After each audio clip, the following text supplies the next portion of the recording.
വെള്ളാപ്പള്ളി നടേശൻ മലപ്പുറത്തെ കുറിച്ചിട്ട് പറയുന്ന പച്ചയായിട്ടുള്ള വർഗീയതയാണ്. കഴിഞ്ഞ ദിവസം അദ്ദേഹം ഒരു സമ്മേളനത്തിൽ നടത്തിയ പ്രസംഗം ഏറെ വിവാദങ്ങൾക്ക് വഴിവെച്ചിരിക്കുകയാണ്.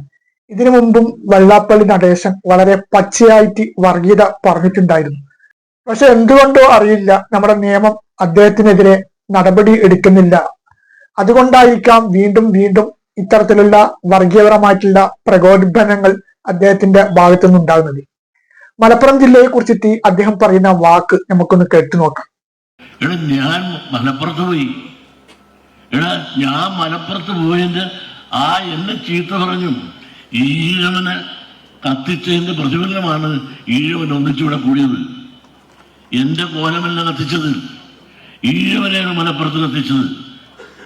കുഞ്ഞാലിക്കുട്ടി ഉൾപ്പെടെയുള്ള മുസ്ലിം ലീഗുകാരെ ഈഴവനെ കത്തിച്ചപ്പോൾ ആ വികാരമാണ് ഈ കൂടിയിരിക്കുന്നത് ഞങ്ങളുടെ. പക്ഷെ ആ പാട്ടിൽ ചാനൽ എന്താ കാണിച്ചത്?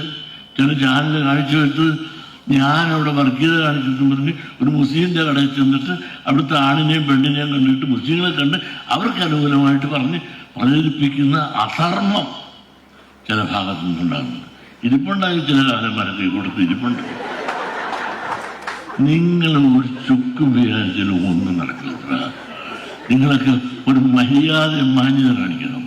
ശരി, ഒരുപാട് പണിയെടുത്ത് നോക്കി എനിക്കിട്ട് പണിയാൻ പക്ഷേ അവസാനം സാക്ഷാൽ പിണറായി വിജയൻ ഒരു സ്റ്റേറ്റ്മെന്റ് ഇറക്കിയതോടുകൂടി യുവമാരുടെ ക്ലച്ച് താഴത്ത് പോയി. പിന്നെ കണ്ടില്ല. കേരളത്തിൽ 14 ജില്ലകളുണ്ട്. ഈ 14 ജില്ലകളിൽ നിന്നും മലപ്പുറം ജില്ലയെ മാത്രം ഇത്തരം രീതിയിൽ പരാമർശിച്ച് അദ്ദേഹം പറയണമെങ്കിൽ അതിന്റെ പിന്നിലുള്ള അജണ്ട, ലക്ഷ്യം എന്താണെന്നുള്ള കാര്യം എല്ലാവർക്കും ചോറ് തിന്നുന്ന ആർക്കും ബോധ്യമാകും. പിന്നെ ഇദ്ദേഹം ഈഴവർക്ക് വേണ്ടിയിട്ട് ഇദ്ദേഹം എന്താണ് ചെയ്തത് എന്നുള്ള കാര്യം ഈഴവ സമുദായത്തിലെ ആൾക്കാർ തന്നെ സാക്ഷ്യപ്പെടുത്തിയതാണ്. മകനും അച്ഛനും ഫിനാൻഷ്യൽ ആയിട്ടുള്ള ഒരു തട്ടിപ്പിന്റെ ഒരു രീതിയിലേക്ക് പാവപ്പെട്ട ഈഴവരെ വെച്ചിട്ട് തടിച്ചു കൊഴുത്തപ്പോൾ അതിൽ നിന്ന് മറയാക്കാൻ വേണ്ടിയിട്ടാണ് ഇദ്ദേഹം ഈ രീതിയിലുള്ള പച്ചയായിട്ടുള്ള വർഗീയതയുമായി രംഗത്ത് വരുന്നത്. കേരളത്തിന്റെ ഏറ്റവും വലിയ ഒരു നവോത്ഥാന നായകനാണ് ശ്രീ നാരായണ ഗുരു.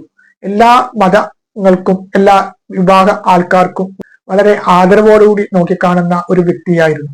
ശ്രീ നാരായണ ഗുരു മരിച്ചിട്ട് വർഷങ്ങൾ കഴിഞ്ഞിട്ടെങ്കിലും അദ്ദേഹത്തിന്റെ നാമധേയം ഇന്നും ഏവരും വാഴ്ത്തപ്പെടുന്നു. അദ്ദേഹം ജാതിയോ മതമോ ഒരു വേർതിരിവ് കാണിക്കാതെ മനുഷ്യരെല്ലാം ഒന്നാണെന്നുള്ള രീതിയിലാണ് ജനങ്ങളെ അഭിസംബോധന ചെയ്തിട്ടുള്ളത്.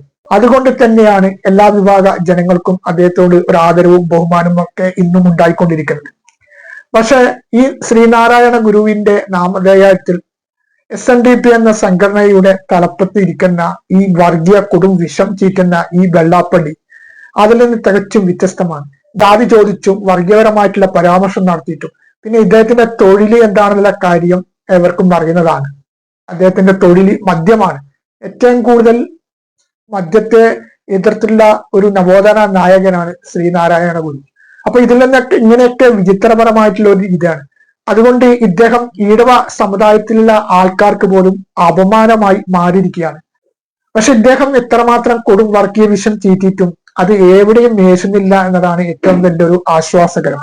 കാരണം ഇദ്ദേഹത്തിന്റെ സമുദായത്തിലെ അംഗങ്ങൾ പോലും മഹാഭൂരിപക്ഷം പേരും ഇദ്ദേഹത്തിനെ എതിർത്തുകൊണ്ടാണ്. പക്ഷെ വളരെ ചുരുക്കം പേര് മാത്രമാണ് ഇദ്ദേഹത്തെ സപ്പോർട്ട് ചെയ്യുന്നത്. പിന്നെ ഇദ്ദേഹത്തിന്റെ ഈ വർഗീയ വിഷം ചീറ്റുന്നതിന്റെ പിന്നിൽ ലക്ഷ്യം ഒരുപാട് ഈഴവ സമുദായത്തിലെ അംഗങ്ങളെ പറ്റിച്ചിട്ടാണ് ഇദ്ദേഹത്തിന്റെ മകനും ഈ തലപ്പത്തിരിക്കുന്നത്. അപ്പൊ ഇദ്ദേഹത്തിന്റെ മകൻ നടത്തിയ ഒരു ഫൈനാൻഷ്യൽ കമ്പനി അത് എത്രത്തോളം തട്ടിപ്പാണെന്നുള്ള കാര്യം മാധ്യമങ്ങളിലൊക്കെ വന്നതാണ്. അപ്പോൾ ഇതിനെല്ലാം മറയാക്കിയിട്ടാണ് ഈ കൊടും വർഗീയ വിഷം ചീറ്റുന്നത്. അതുകൊണ്ട് ഈ വെള്ളാപ്പള്ളി നടേശനോട് പറയാനുള്ളത്, നിങ്ങൾ എത്ര ഇവിടെ വർഗീയയുടെ വിഷ വിത്തുകൾ ഇറക്കി കഴിഞ്ഞാൽ ഒരിക്കലും തന്നെ ഇവിടെ വർഗീയയുടെ വിഷം വിത്ത് മുളക്കത്തില്ല. ഇവിടെ ജാതിയും മതവും രാഷ്ട്രീയവും ഒക്കെ മറന്നുകൊണ്ട് എല്ലാവരും മഹാഭൂരിപക്ഷം പേരും സഹോദരത്തോടു കൂടി പരസ്പരം സഹകരണത്തോടു കൂടി ജീവിക്കാൻ ആഗ്രഹിക്കുന്നവരാണ്. അതുകൊണ്ട് വെള്ളാപ്പള്ളി നടേശൻ ഇങ്ങനെ പട്ടി കുരക്കുന്ന പോലെ ഇങ്ങനെ കുരച്ചത് കൊണ്ടൊന്നും നമ്മുടെ മതസൗഹാർദ്ദമായിട്ടുള്ള കേരളത്തിൽ അത് ഏശാൻ പോകുന്നില്ല.